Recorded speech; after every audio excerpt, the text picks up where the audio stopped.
Welcome to It Pays to Think. In this show, we will attempt to deconstruct world class thinkers and show you how you can apply their strategies to enhance your life and your business. We will be chatting to thought leaders, influencers, entrepreneurs, and high achievers. You will be able to find your latest episodes on YouTube, Facebook, Instagram TV, Spotify, Apple Podcast, and Google Podcasts. Make sure to subscribe today and you will learn that it really pays to think.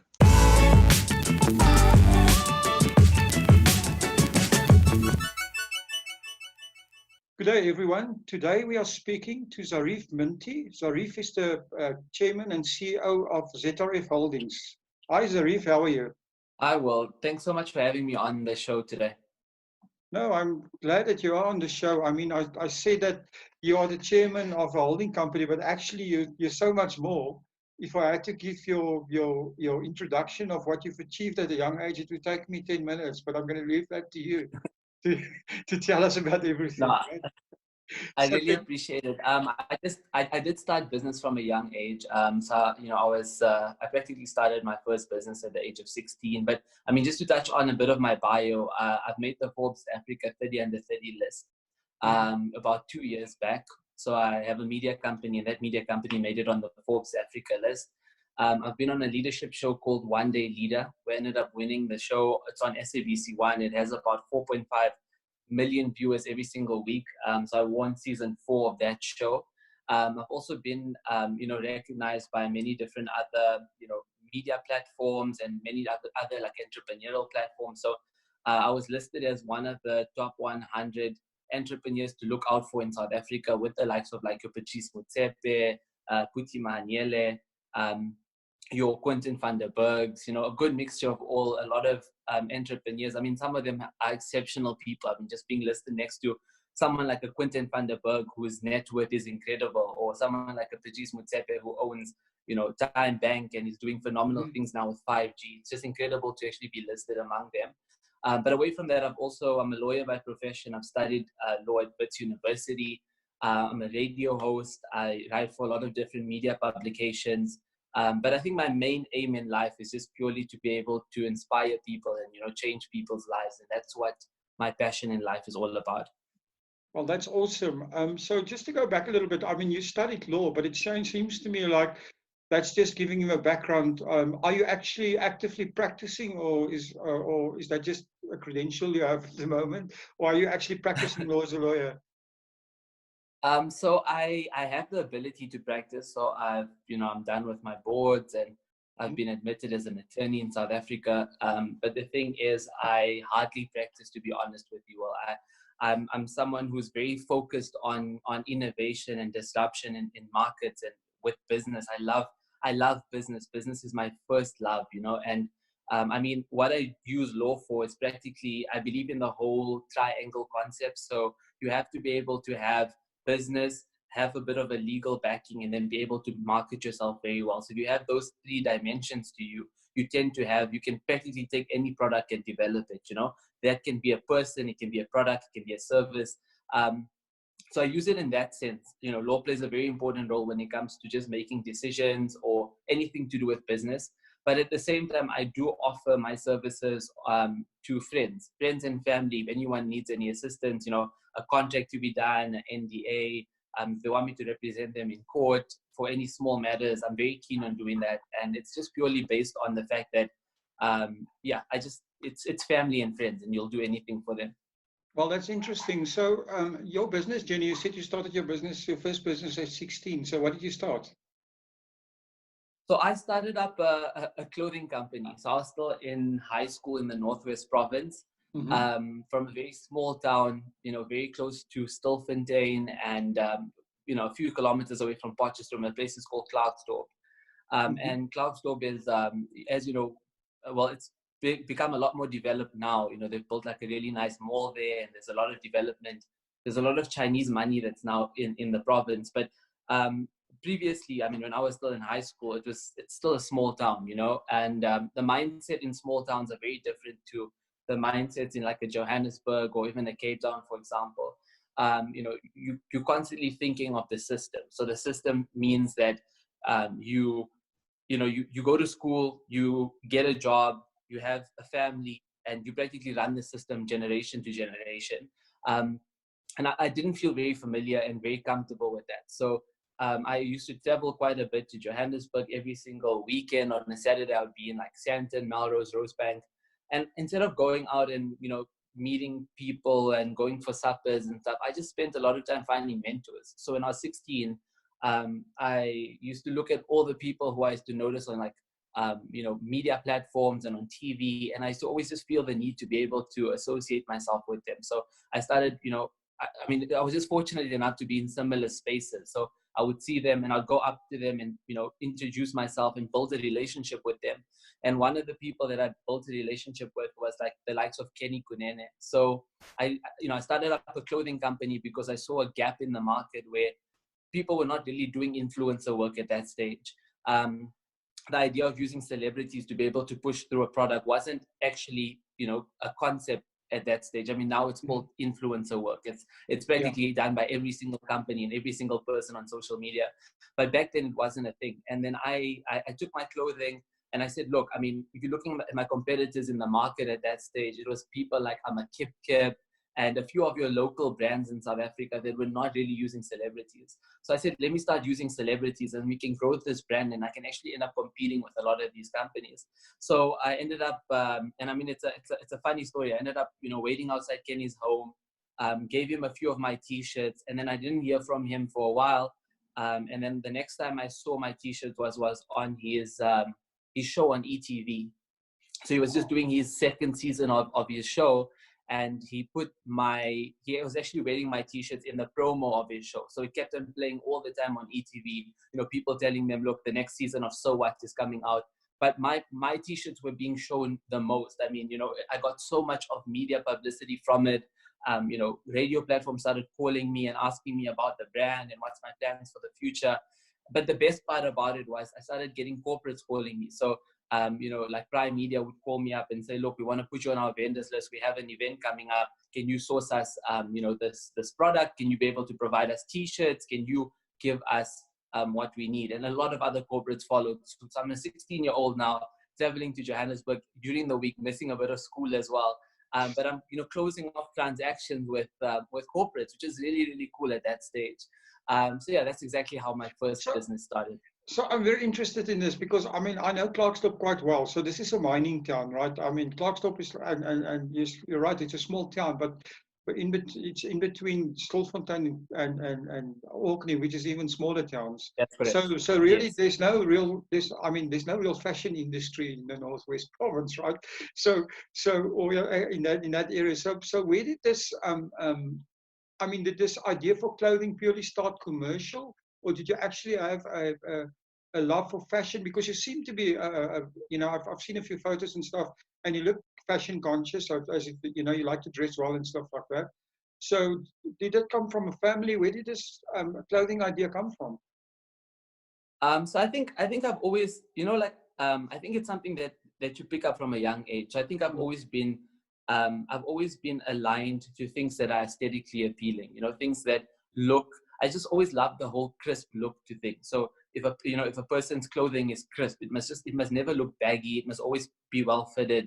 But away from that, I think I've always looked at like people that I look at as role models. So as much as and I really believe this, I speak about it a lot in my book, and I'll mention it a bit later, but it's just the whole concept that you have to find role models in every single aspect of your life. And I mean, at a young age, I also had role models in the sense of I looked up to people on TV and business people, but I also looked up to someone who could help me in the sense of I like how they dress and I really want to be able to associate myself to that kind of a look. So I mean, yeah, I'm coming from a small town. A lot of the times when I would, take effort into dressing myself for like a casual day at school, it was never like over the top, but it was always very well. I was always someone who believed the whole concept of being well dressed means that you're more confident as a person. It means that you're actually portraying what type of person you are, how much you value yourself, how much you believe in self-development. So I think I've always had that mindset at a young age, but I never had the concept of what it actually meant. So if someone had to tell me, why do you dress this type of way? I mean, now I can explain it and I can say this and that and that. But back then it was just, I enjoyed clothes. I enjoyed dressing well. I liked looking good. I liked all of those things. But now there's a bigger message to it. The bigger message is that um, the more confident you are and the better you dress, the more confident you are, the more confident you are, the more things you are able to do on a daily basis. And we don't even pick it up. It's subconscious. It means that it's the difference between you saying, look, I'll actually do it tomorrow, because you're not feeling confident compared to actually getting something done now. So in a business perspective, it's also very helpful as well. So do you take that philosophy into your extended environment as well? In other words, where you live and how you know everything that you surround yourself with, trying to have the same feel of confidence and also I suppose you know trying to surround you with things that make you feel good and that you like seeing. I promise you, that's how I live my life. So, Mm. I mean, first things first, if you're talking about like an aesthetic appeal, I believe that even like my home needs to look like, especially like a bedroom, for example, it needs to look very much like a hotel. And the main reason behind that is not because of it looking like a hotel. It's just that clean spaces and open spaces allow you to be innovative. You know, a well looked after home means that you have the ability to be able to innovate, and that's what I strongly believe in.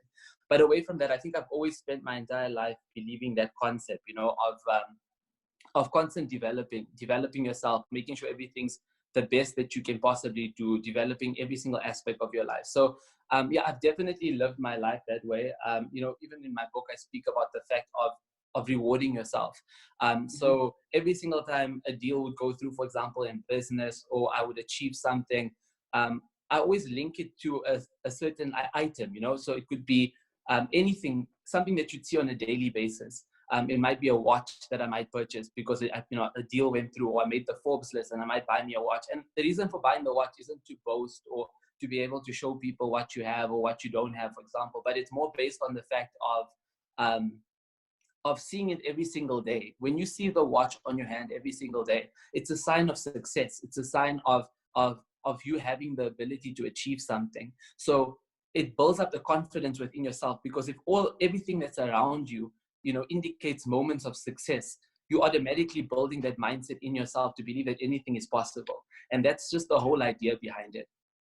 It's interesting that you mentioned this, Zareef, because it's a very interesting concept and true. What you're saying is true. Unfortunately there's been a movement where people try to take a shortcut, right? And it's almost like they buy the watch first and achieve later. It's almost that fake it until you make it type of thing. So, what do you? I mean, we'll talk about your book a bit later. But your philosophy of life is: how do you, if you have to talk to somebody that's young, they see you successful, they see you dress well, they want to be like you, but they start off on the wrong foot by actually putting the watch on first or the fancy clothes on first and achieving the success later. How do you correct that in people? And what do you know, how do you Yeah. advise people on that? Look, I think it's such a difficult time right now, right? Because even I'm not even sure if my own personal experiences or my own personal views on it is the right views, and I can just share how I feel about it. But um, I mean, I own Sure. a media company, and my media company, you know, we work with so many different celebrities and influencers and people that, I mean, as much as I love being authentic and I love being blunt about things, a lot of the things that you see on social media is not authentic. Of course, yes. Um, a lot of the followers that you see by celebrities are not authentic. A lot Mhm. of it isn't real, you know, it isn't authentic at all. And it's a very thin line. I mean, in my own personal capacity, I'm someone who, I don't believe in that concept of faking it until you make it. You'll see on my Instagram profile, you'll never see me posting up. In fact, I'm the opposite. I prefer not to post up anything at all. You know, I stay away from being boastful or showing things. And I understand the whole model of Instagram is purely to show people beautiful things so that you get more likes and more followers. And that's the whole idea behind it. But I also think it's important that we use the platform for the right thing. So in my own personal capacity, I believe that my Instagram is there for me to show other young entrepreneurs of, you know, yes, I can show them some of the good moments, but I want to show them 90% of the time when things are not as rosy as people assume. So I want to show people the 3 o'clock in the morning while you're still busy, you know, on a call, for example, with your business partner, when, you know, you still have so much of stuff to get done, or when a deal, for example, didn't go through that you've been working on for 2 months. I want to show people the real aspect of entrepreneurship, because as much as, it's nice seeing fast cars and big houses, people also need to understand that the main reason why we have peer pressure in South Africa and why we have so many young people committing suicide is that you're watching someone's fake reality and assuming that that's their constant life. And I think we want to move away from that. I want people to understand that, yes, you can be successful. I've had great moments in my life, but I've also had moments where I've heard 100 no's before I heard my first yes, Mm-hmm. And I want people to understand that that's normal. That's exactly what we're supposed to be seeing. But at the same time, I also want to sit down and say that I've seen people who in that whole concept of faking it until you make it, have actually become something from it. They've built up because of social media, it actually allows them the opportunity to be able to build a following. If you build a following, you can monetize it. Once you monetize it, you become of value, and then corporates start, getting into contact with you. Nevertheless, you can create an income source from practically nothing. So social media allows you that opportunity. So I've seen people do that as well. I mean, I wouldn't encourage it because I think it's a very difficult road, and it's also something that there's a lot of pressure involved. There's a lot of depression involved with that kind of a mindset. But I have seen people succeed in it. I would strongly encourage entrepreneurs and young people out there, be true to yourself. Make sure that you know what you stand for. You don't need flashy cars and big houses to achieve your dreams. You don't need to. I mean, you can just watch the people today that we all look up to. Mark Zuckerberg doesn't wear, expensive clothing and really, expensive things. You don't see Steve Jobs doing that. You haven't seen Jeff Bezos doing that. The most wealthiest people in the world don't need to do those things. Why? Because they understand the value of money.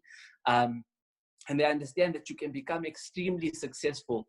You don't need to show people that you're successful. You just need to be able to work as hard as you can. And I think that's the mindset. I think we should move passion away from, one day I want to make it and I want to be seen on social media as this incredible person, to more like one day I want to make it so I can actually change people's lives. I can feed thousands of people. We need to change the mindset of young people. And I think that's important. I think it's extremely important that, young people like yourself that are successful and are seen as successful actually convey that message, right? When Bill Gates says it, or Warren Buffett says it, or like you say, Jeff Bezos, or even Steve Jobs said it, it comes from people that they look up to, but also it comes from people that they don't really connect to that much. But if somebody that's successful at a young age comes and says it like yourself, I don't think you must not underestimate that message. So I appreciate it. And I must say that I immediately knew that you're a hard worker, because just my little interaction with you, the speed by which you answered your emails and also the time in which you answered them showed me that you're not, that there's substance there immediately. So it comes through immediately if you do the right things. Yeah, and I think it's also just it's a lesson for young people as well, and I really believe in this. I was speaking to my business partner about it about 2 days ago. So we run this really, really cool, new, innovative, disruptive business. It's called Wealth Spaces. And we really strongly believe that this could be the first business in South Africa that can become a unicorn business, mainly based on the scalability of it. So I was speaking to her about it, and she's a young, incredibly intelligent individual. So I was speaking to her about it, and I was telling her, when we have to actually increase the amount of people that we employ, our ethics and values is going to determine the growth of our business. So absolutely, if we don't show the people who work in our business that we love our business and we'll do anything for our business, and we'll sit up until 3:00 in the morning every single night because we believe in this business more than anyone else does, they will never have the same mindset as us, and I think it's so important that we build that in young people, because I think we must never underestimate the value of hard work. Yes, working smart is brilliant, but hard work is the thing that really is going to get you to the next level as a young person. So whether you're in high school, or whether you're at university, or whether you're starting up your first SMME, hard work is going to get you somewhere.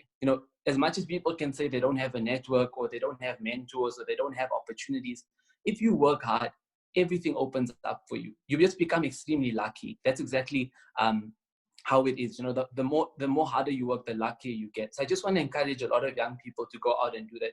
I mean, this morning I practically had about an hour and a half of sleep, and I'm not saying that's a good thing. Health-wise, it's really not. But it's just the passion that you have for your business to see it grow. the fact that it's beyond just yourself. It's about the idea that, okay, cool, you're going to open up this beautiful business. It's going to run really, really well. It's going to become a very successful business, but you're going to be able to employ, a certain number of people. Those people are going to be able to provide for their families. Because of your business, you're going to be able to have a huge CSI budget that's going to be able to help people, in disadvantaged areas. So that's the idea. That's the model. That's what we've been taught from such a young age, by the mentors that I've had, is that you look at them, they're all billionaires. All my mentors are billionaires. I don't think I have any mentors currently that are not, and their mindset isn't stuck on how do I get let me buy the latest fast car. Their conversations are stuck on how do we change people's lives? How do we actually build a legacy for the next generation? And that's where their passion is. That's where they brag. They brag on that aspect. And I love it. And I want people to brag that way, because that means we're going to really, really change lives by doing that. I do agree with you. So, tell me about Wealth Spaces. Tell our listeners what it's about a little bit, and why do you think it's scalable to $1 billion business?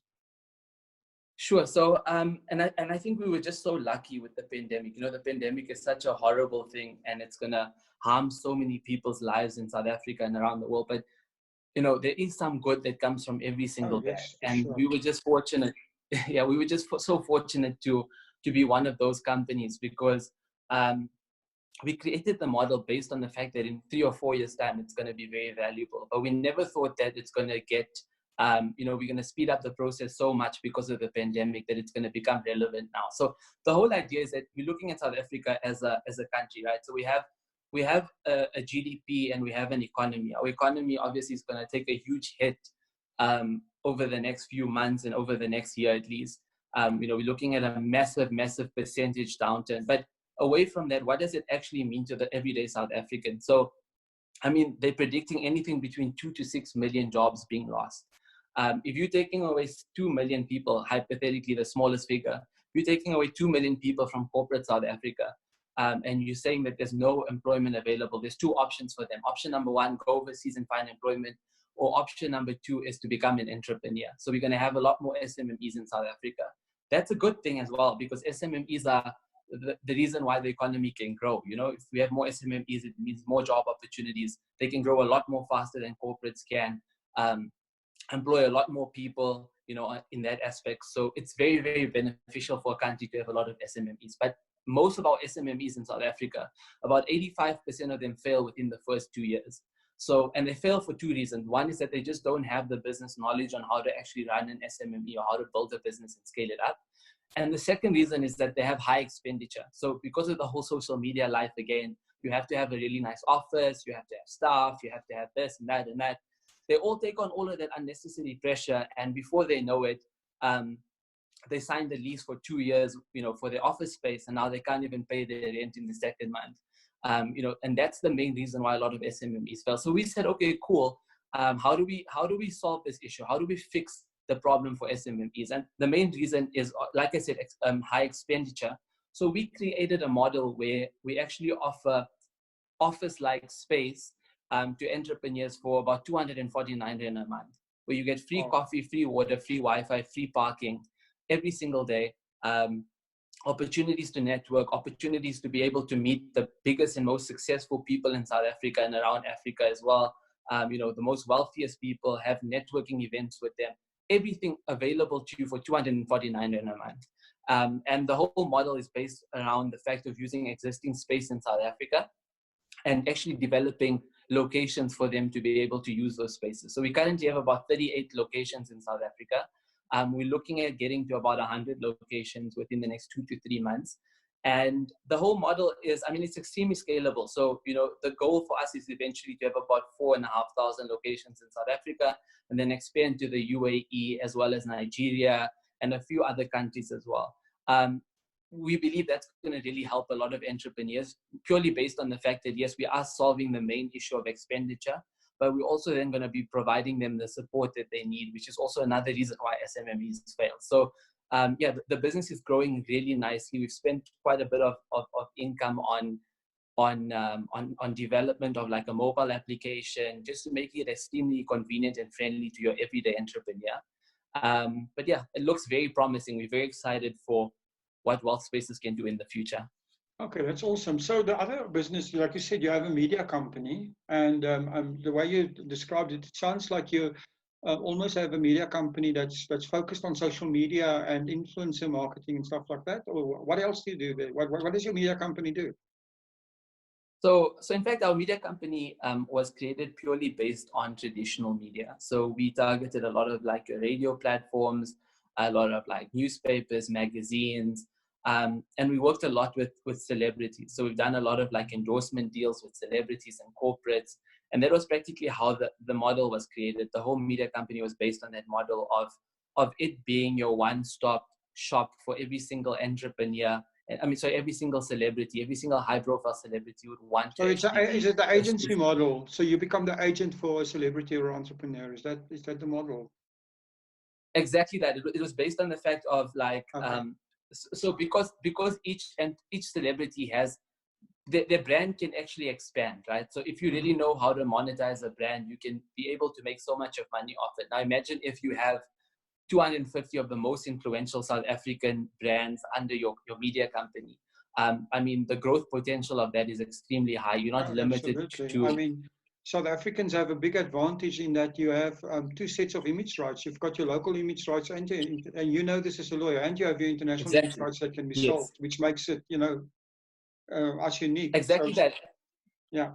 And then yeah, so I mean, just touching on that, that's definitely one of the benefits. I agree with you. The whole concept of having your different image rights, that's a huge benefit. But the nice thing about it is that in South Africa, the structure of it is still being built. There's still disruptors in the market that's trying to create and uniform it, but it's not really in place. So a lot of brands still get into contact with celebrities directly, but then there isn't like your one-stop shop. So what actually happens is that because all these celebrities are listed under our company, they get into contact with us, and immediately then it becomes a question of them sitting down and saying, look, these guys are actually managing these celebrities really well. How about we get them on to take on our brands for us as well? So we practically Mm. then started monopolizing the market to a certain degree, because we had access to all the different stakeholders. So you have access to the different agencies, you have access to the different celebrities directly, and the different companies or corporates directly. So it was very, very profitable, and it still is. It's just that we decided to change the model a little bit so that it's more sustainable. Mainly based on the fact that as much as celebrities are a beautiful, beautiful platform and a beautiful group of people to work with, they're also very volatile as well. Mm. And brands, on the other hand, is not the case at all. So we've definitely moved more along the lines of doing a lot of corporate work, but we do manage a few celebrities at the moment. What about sports people? Is there a gap in the market there, or is that market well served? Sports, there's a huge gap in the market for sports celebrities, right? So I mean, if you're looking at the number of celebrities that have really built up a high profile brand for Mm. themselves, it's very few. A lot of them are more like mid-tier celebrities, mainly based on the fact that they haven't really spent time developing their brand. But the ones that have, if you look at them currently in South Africa and what contracts they have with corporates, you'll see that all of them are very well looked after, be it, and I can mention some of the names. You're looking at like your Discovery Bank, for example. Mm. They've done deals with them, and they've practically signed ambassador roles with them. So that's a huge contract. I mean, things like Jungle Oats, things like a lot of your nutritional brands as well. It's very focused on a few different people, because the amount of celebrities that are of a high standard in relation to like a large influence and a large followership is very limited. It's you can count them on your hand actually, which is unfortunate. There's a huge gap in that market. So if there's any young sports stars, or any soccer stars, anyone of that sort, if they really want to build their brand up, there's a huge opportunity for them to make another income source, which would be from influencer work and corporate work in that sense. Yes. Well, that's interesting. So brand building, for yourself as well. I mean, if you're representing other people, and obviously as an entrepreneur, you're doing it for yourself. Apologies for the short interruption, but I really need to mention something. If you are someone who wants to get your message out, this is for you. We all realize that social media is growing in importance, and the fight for social media attention is fierce. To get your message out and to have your message resonate with your audience, you need to get it out in the most effective manner. And for this, you need the right partner. That is why I need to thank the team at BMDM Digital for doing a sterling job, not only in producing this podcast, but also in coordinating the social media awareness campaign around this podcast in a world class fashion. All I can say is if you want to get your message out to your audience, or even if you want to record your own podcast, then get hold of BMDM Digital today. The links will be in the description.